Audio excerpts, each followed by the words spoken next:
राधे राधे सखियों, स्वागत है आपका भजन श्रृंखला में। गुरु का हमारे जीवन में बहुत महत्व है। गुरु गोविंद दो खड़े काके लागू पाए, बलिहारी गुरु आपकी गोविंद दियो बताए। गुरु का होना हमारे जीवन में बहुत जरूरी है। रावण साधु बन गया था सीता के हरण के लिए, साधु बन गया था, साधु हुआ नहीं था। साधु बनना सरल है पर होना बहुत कठिन है।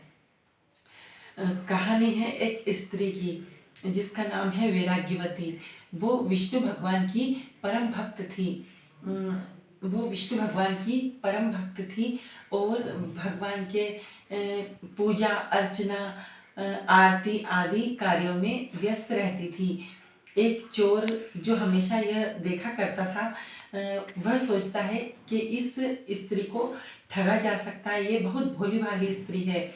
और वह साधु का वेश बनाकर उस स्त्री के पास जाता है और बोलता है कि हमें जल पीना है। तो वो बोलती है कि हाँ, हम अभी लेके आते हैं जल। वो वैराग्यवती जल लेकर आती है। तो साधु बोलता है कि जल पीने से पहले हम तुमसे एक बात पूछना चाहते हैं। तो वैराग्यवती बोलती है, पूछिए साधु देवता। तो वो बोलता है, क्या आपने दीक्षा ली हुई है? तो वैराग्यवती बोलती, हमने गुरु दीक्षा नहीं ली, आप ही दे दीजिए। तो वह साधु बोलता है कि हम ऐसे दीक्षा नहीं देते, एकांत में देते हैं, तुम्हें जंगल में चलना पड़ेगा। तो वैराग्यवती तैयार हो जाती है। वो बोलती है, हम आपके साथ चलने को तैयार हैं। वो साधु बोलता है कि आप आपके गहने कपड़े जितने भी कीमती सामान है सब लेकर चलो।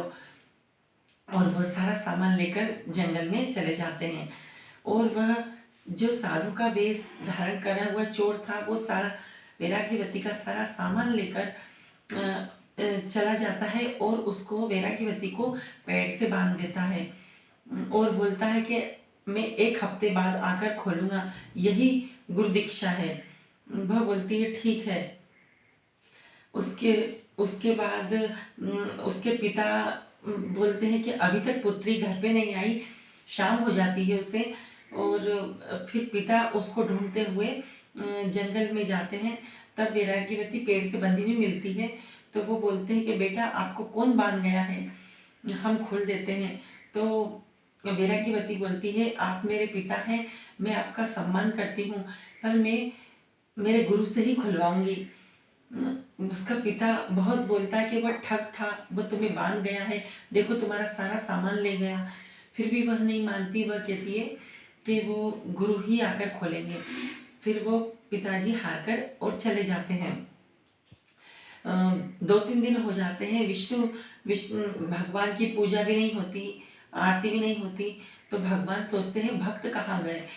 भगवान को भक्त की याद आती है। तो भगवान को नारद जी को बुलाते हैं कि भक्त कहाँ गई। तो नारद जी बोलते हैं कि एक ठग था जो उसका सारा सामान लेकर उसे जंगल में बांध गया है। तो विष्णु भगवान बोलते हैं कि नारद जी तुम जाओ और जाकर खोलो। तो नारद जी जंगल में जाते हैं और वैराग्यवती से बोलते हैं कि आप मुझे जानती हैं?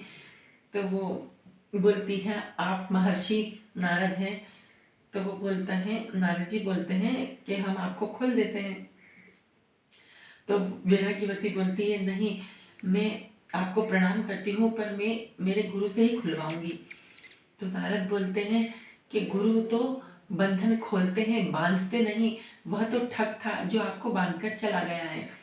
फिर भी वह नहीं मानती और नारद जी भी निराश होकर चले जाते हैं। और फिर वह भगवान विष्णु से कहते हैं कि वो नहीं खुलवाती, वो बंधन नहीं खुलवाती है।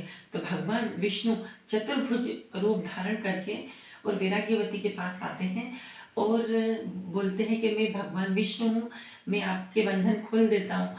तो वैराग्यवती बोलती है कि भगवान को प्रणाम करती है, नारद जी को भी प्रणाम करती है, पर वो बोलती है कि मेरे गुरु ने मुझे बांधा है और वही खोलेंगे।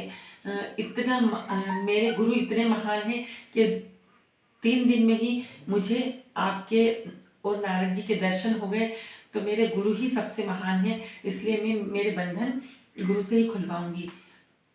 तब विष्णु भगवान बोलते हैं नारद से कि जाओ उसको, इनके गुरु को ढूंढ कर लाओ।